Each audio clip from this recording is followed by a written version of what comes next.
प्रभु में सब भाइयों बहनों को जय यीशु। आप सब कैसे हैं? मैं आप लोगों के लिए प्रार्थना करती हूँ कि हमारा प्रभु परमेश्वर और प्रभु यीशु मसीह की ओर से आप सबको अनुग्रह एवं शांति मिलती रहे। मैं आज आपको एक अद्भुत बातों को बताना चाहती हूँ। हम सब जानते हैं कि इस कोविड-19 नाम वैश्विक महामारी के कारण सारा धरती के लोगों के साथ साथ प्रभु की कलीसिया के लोग भी बहुत संकट में पड़ चुके हैं। भजन संहिता 23:4 में प्रभु का वचन इस प्रकार कहता है कि चाहे मैं घोर अंधकार से भरी हुई तराइयों में होकर चलूं तो भी हानि से न डरूंगा, क्योंकि तू मेरे साथ रहता है। तेरे सोटे और तेरी लाठी से मुझे शांति मिलती है। आज इस वचन के अनुसार उद्धार पाए हुए प्रत्येक मसीह लोग कह सकता है कि प्रभु यीशु हमारा चरवाहा है। इसलिए अगर हम घोर अंधकार से भरी हुई तराइयों में होकर चलूं तो भी हम हानि से न डरेंगे, क्योंकि प्रभु यीशु मसीह के क्रूस की मृत्यु के द्वारा हमें एक बहुत बड़ा आशा मिला है। यह आशा हमारा उद्धार के द्वारा मिला हुआ आशा है और यह अनंत जीवन की आशा है। घोर अंधकार से गुजरने वाला लोगों से अर्थात प्रभु अपनी कलीसिया से यूहन्ना रचित सुसमाचार 14 का 1 से 3 तक के वचन में कहता है, तुम्हारा मन व्याकुल ना हो, तुम परमेश्वर पर विश्वास रखते हो, मुझ पर भी विश्वास रखो। मेरा पिता के घर में बहुत से रहने का स्थान है। यदि ना होता तो मैं तुमसे कह देता, क्योंकि मैं तुम्हारे लिए जगह तैयार करने जाता हूँ। और यदि मैं जाकर तुम्हारे लिए जगह तैयार करूँ तो फिर आकर तुम्हें अपने यहाँ ले जाऊंगा कि जहाँ मैं रहूं वहां तुम भी रहो। हाँ प्रियो, प्रभु यीशु मसीह कहता है कि मेरे पिता के घर में अनेक निवास स्थान है। वहां पर प्रभु यीशु मसीह हमारे लिए जगह तैयार कर रहा है। प्रेरित पौलुस अपने दर्शनों और प्रकाशनों को चर्चा करते हुए 2 कुरिन्थियों 12 का 1 से 5 तक कहता है कि मैं प्रभु में एक मनुष्य को जानता हूँ। 14 वर्ष हुए कि ना जाने देह सहित ना जाने देह रहित परमेश्वर जानता है, ऐसा मनुष्य तीसरा स्वर्ग तक उठा लिया गया। पौलुस कहता है कि वहां पर वह अनोखा बातों को सुना है। प्रभु यीशु मसीह पौलुस को स्वर्ग का राज को दिखाया है। एक दर्शन में प्रेरित पौलुस कहता है कि वह तीसरे स्वर्ग तक उठा लिया गया है। पौलुस को पता नहीं कि वह देह सहित उठा लिया गया या देह रहित उठा लिया गया है। इस कारण वह 2 कुरिन्थियों 5:8 में कहता है, हम डांटस बांधे रहते हैं और देह से अलग होकर प्रभु के साथ रहना और भी उत्तम समझते हैं, इसलिए कि जब तक हम इस देह में रहते हैं प्रभु से अलग रहते हैं। मैं इस संदेश के द्वारा अपने जीवन की एक अद्भुत बातों को आपसे बताना चाहती हूँ। कुछ समय पहले मेरे निर्बलताओं में प्रभु के द्वारा शांति दिया हुआ एक अद्भुत बात मेरे जीवन में हुआ है। वो इस प्रकार है, मैं अधिक गंभीर रूप से बीमार हुआ था। मुझे अस्पताल में ले गया। डॉक्टर ने कहा तुम्हारे लिए ऑपरेशन की सिवा और कोई उपाय नहीं है। मैं प्रभु से एक छोटी बच्ची की समान दिन और रात प्रार्थना किया कि प्रभु आज एक अद्भुत काम मेरे लिए कर दीजिए ताकि मुझे ऑपरेशन करने का जरूरत ना पड़े। लेकिन मुझे मालूम हुआ है कि मैं ठीक नहीं हुआ, मुझे ऑपरेशन करना तय है। मैं फिर भी प्रार्थना में अपनी जिद को छोड़ने का तैयार नहीं हुआ। मैं प्रभु से प्रार्थना करके पूछने लगा, हे प्रभु, ऑपरेशन के समय जब मैं बेहोश की अवस्था में रहेंगे तो मेरे आत्मा किधर रहेंगे? क्या ऑपरेशन के समय मेरा आत्मा भी बेहोश हो जाएंगे? प्रभु मुझे इसका जानकारी दीजिए। मैं ऐसे प्रार्थना इसलिए किया क्योंकि कभी कभी मैं सोते वक्त भी मेरी आत्मा प्रभु का स्तुति करती रहती है। जिस दिन मेरा ऑपरेशन हुआ उसी दिन जब मैं ऑपरेशन टेबल में बेहोश होने से पहले ऐसे प्रार्थना किया, हे प्रभु यीशु, मेरी आत्मा को तेरी जीवन रूपी गठरी में सुरक्षित रखिएगा। फिर जब मैं बेहोश हो गई तब मैं आत्मा में होकर एक दर्शन देखा। आत्मा में मेरा होश अधिक तीव्र हो गया। मैं मेरा दाहिने साइड में एक स्वर्गदूत को देखा। उसके साथ मैं बहुत आनंद और सुरक्षित महसूस करने लगा।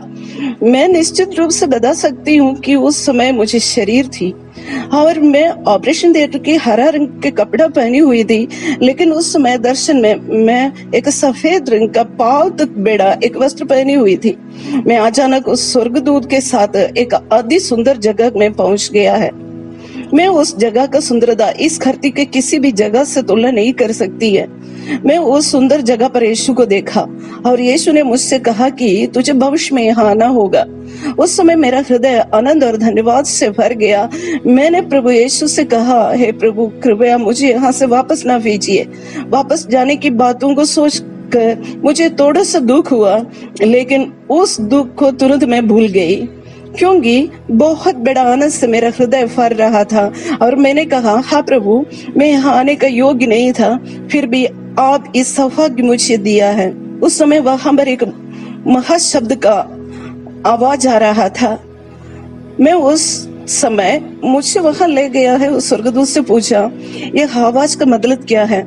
उसी घड़ी उस आवाज के साथ मैं अपने भाषा में गाने लगा कि प्रभु यीशु तुझे धन्यवाद हो, मैं गाऊंगी हालेलुया। मैं बड़े हर्ष और आनंद के साथ उस महाशब्द के साथ गाने लगा। मुझे लगा जस्ट 3-4 मिनट में ही ये दर्शन समाप्त हुआ था। तब तक मेरा सर्जरी समाप्त हो चुका था। मैं होश में आ गई, लेकिन मैं अपने आंखें खोलने से पहले ही समझ गई। मैं बहुत ऊंची आवाज से उस गाने को गा रही है, प्रभु यीशु तुझे धन्यवाद हो, मैं गाऊंगी हालेलुया। डॉक्टर और नर्सेस एक सब सुन रहा था। उसमें कुछ लोग मसीही थे। तुरंत नर्स मुझसे पूछा, सिस्टर आप यीशु को देखा था?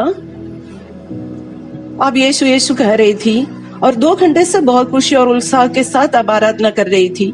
मेरे अंदर कुछ खोया हुआ जैसे महसूस हुआ, लेकिन उस समय भी मैं उस गाने को बड़े आनंद के साथ गा रही थी। उस आनंद को आपसे बताने के लिए मेरे पास कोई शब्द है ही नहीं। मुझे रूम में ले आया, तब भी मैं गा रही थी। वहां का स्टाफ कहने लगा, हम लोगों ऑपरेशन के समय ऐसे कभी सुना नहीं है। उसके बाद प्रभु का प्रेम सब लोगों की द्वारा मुझ तक पहुंचते हुए मैंने महसूस किया। मैं बहुत जल्दी ठीक भी हो गई। आज मैं उस निर्बलता के लिए प्रभु को धन्यवाद करते हैं। उस दिन मैं घोर अंधकार से भरी हुई तराइयों में से होकर गुजरा था, लेकिन प्रभु यीशु मेरे साथ था। जो कुछ यीशु ने कहा था, हम उस बात का विश्वास करते हैं, वह सच है। वास्तव में प्रभु हमारे लिए जगह तैयार कर रहा है।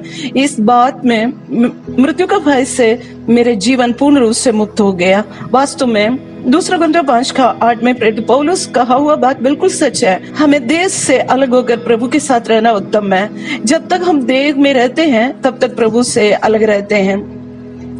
अय्यूब के पुस्तक 19:26 और 27 में अपना सत्यानाश एवं महाक्लेश के समय प्रभु का भक्त अय्यूब इस प्रकार कहते हैं, और अपने खाल के इस प्रकार नाश हो जाने के बाद भी मैं शरीर में होकर ईश्वर का दर्शन पाऊंगा। उसका दर्शन मैं आप अपनी आंखों से अपने लिए करूंगा और ना कोई दूसरा। यद्यपि मेरा हृदय अंदर ही अंदर चूर चूर भी हो जाए, तभी मुझ में तो धर्म का मूल पाया जाता है। वहां पर अय्यूब यह कहता है, मेरा शरीर नष्ट भी हो जाए तो भी मेरा हृदय अंदर से इस महासंकट और क्लेश के कारण चूर भी चूर हो जाए, तब भी मुझ में जो धर्म का मूल, जो मेरा आत्मा है, वह जीवित रहेगा। इसलिए वह आशा करते हुए कहते हैं, उस आत्मा के शरीर में होकर मैं प्रभु का दर्शन पाएंगे। प्रेरित पौलुस 2 कुरिन्थियों 5:1 में कहता है, क्योंकि हम जानते हैं कि जब हमारा पृथ्वी पर का डेरा सरी का घर गिराया जाएगा, तो हम परमेश्वर की ओर से स्वर्ग पर एक ऐसा भवन मिलेगा। हमें परमेश्वर की ओर से स्वर्ग पर एक ऐसा भवन मिलेगा जो हाथों से बनाया हुआ घर नहीं, परंतु चिरस्थायी है। अय्यूब की पुस्तक 4:19 में पृथ्वी पर का डेरा सरीका सा घर के लिए कहा है, उसका नींव मिट्टी में डाली गई है और जो पतंग के नाई पीस जाते हैं। इस कारण प्रेरित पौलुस कहता है, हम इस शरीर में बोझ से दबे हुए कराते हैं और बड़ी लालसा रखते हैं कि अपने स्वर्गीय शरीर को पहन ले, जिसमें कष्ट और व्याकुल नहीं है। 2 कुरिन्थियों 5:53 में लिखा है, क्योंकि अवश्य है कि एक नाशवान देह अविनाश को पहन ले और एक मरनाहर देह अमरता को पहन ले। 1 कुरिन्थियों 15:53 में लिखा है, तब हमारा मरनाहर देह जीवन में डूब जाएगा। इसके लिए परमेश्वर अपनी आत्मा को भी हमें दे रखा है। इसलिए हम घोर अंधकार से भरी हुई तराइयों में होकर गुजरे, तब भी हानि से न डरूंगा, इसलिए कि प्रभु यीशु उसकी पवित्र आत्मा एवं पवित्र शास्त्र की अनेक वायदाएं हमें दे रखा है। आइए हम प्रार्थना करें। हमारा सर्वशक्तिमान सनातन काल का परमेश्वर, हम आपका महान और अयोग्य नाम का धन्यवाद करते हैं। आज हम उन लोगों के लिए प्रार्थना करते हैं कि अपने जीवन का महाक्लेश और संकट और दर्द के कारण कराहते हैं, जो आपके बाट जोते जोते तक गया है। आपको पुकारते पुकारते निराशित हो गया है, दयालु प्रभु यीशु, हम प्रार्थना करते हैं कि उनकी आशा ना टूटने पाए। आप अपने करुणा की बहुतायत के कारण इस संघर्ष से उन्हें छुड़ाइए। सबका जीवन को मृत्यु का फाइल से छुड़ा कर एक ऊंची आशा दीजिए। घोर अंधकार से की तराइयों में होकर गुजरने वाला प्रत्येक आपके पवित्र लोगों के लिए प्रार्थना करती है। प्रभु यीशु का क्रूस के द्वारा हमें दिया गया सारा आशीषों को हम इस समय विश्वास के साथ उनके लिए स्वीकार करते हैं। प्रभु, हम प्रार्थना करते हैं कि आप अपने आत्मा से हम लोग को भर दीजिए।